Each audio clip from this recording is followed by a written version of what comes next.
Bien, je m'appelle Dominique Tissier, moi je suis ornithologue amateur depuis plus de 40 ans et membre de la LPO Rhône, où je suis administrateur.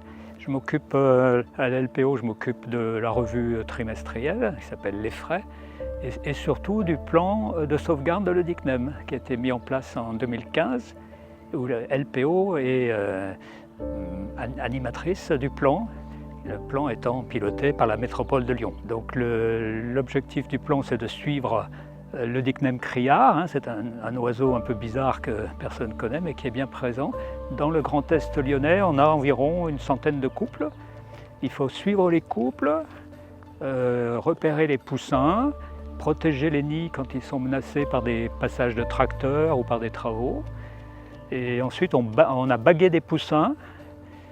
On a posé des balises GPS sur des adultes, ce qui nous a permis de savoir où ils allaient pendant l'hiver, par exemple. On s'est aperçu qu'il y en a bien 20-25% qui restent, qui ne partent pas en migration, qui restent dans l'Est lyonnais tout l'hiver, et d'autres qui partent principalement en Afrique du Nord, Baléares, Sardaigne, etc.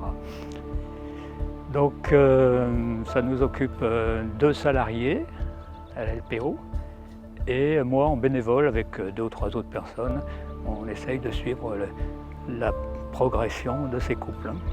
Donc, dans le cadre de ce plan de sauvegarde, on a des mesures compensatoires. Il y en a actuellement 28 qui sont actives et sur lesquelles les oiseaux commencent à s'installer.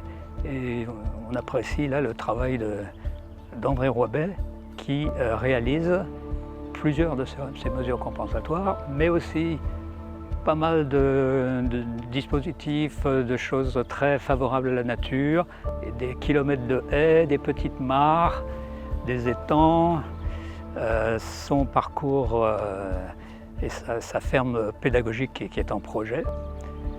Et donc on collabore avec lui pour ces projets.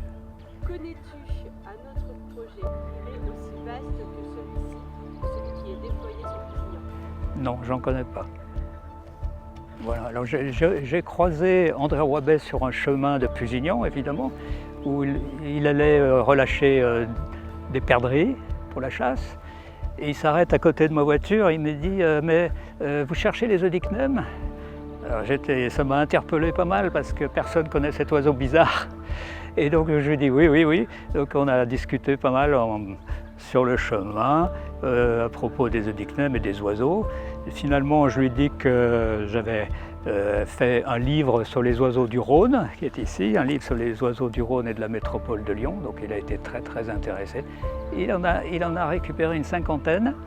Et ensuite, ça c'était en 2019, ensuite il m'a sponsorisé la 2e édition de 2022 et actuellement la 3e édition de 2025. Donc il est très favorable à ce genre de bouquins. Ensuite, on s'est recroisé plusieurs fois sur les chemins là. Et donc à propos de sa fondation Arboretum, à propos de l'étang de Katsu, à propos des étangs de Salonique, où il me donne l'autorisation de rentrer comme je veux. Et on découvre aussi, il n'y a pas que l'Oedicnem, on découvre aussi plein d'autres espèces. Et dès qu'on aménage de toute façon une parcelle pour l'Oedicnem ou pour une autre espèce, ça profite à plein d'autres espèces. Donc la biodiversité est toujours gagnante. On a plein de petites fauvettes, on a des amphibiens, etc. Les mammifères sont plus discrets parce qu'ils sont nocturnes, mais il y en a aussi. André est un personnage que j'apprécie beaucoup parce qu'il est très actif, très motivé pour la nature, même s'il est chasseur, il est vraiment très partant pour tout ce qui est bénéfique à la biodiversité.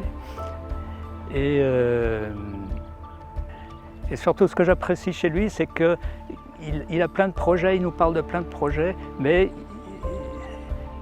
il dit ce qu'il va faire, mais il fait ce qu'il a dit.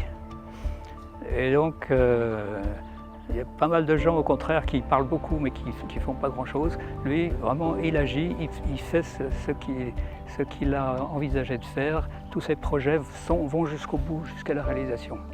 Voilà, alors, très récemment, André nous a demandé de participer à un projet outarde qui serait destiné à favoriser la réimplantation de l'outarde dans le secteur de l'Est lyonnais, principalement Pusignan et l'aéroport.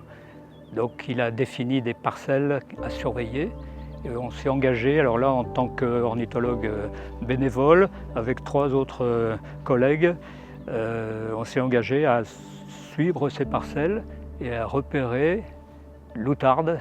Alors il y en a très peu, mais on espère en voir un peu plus dans le futur.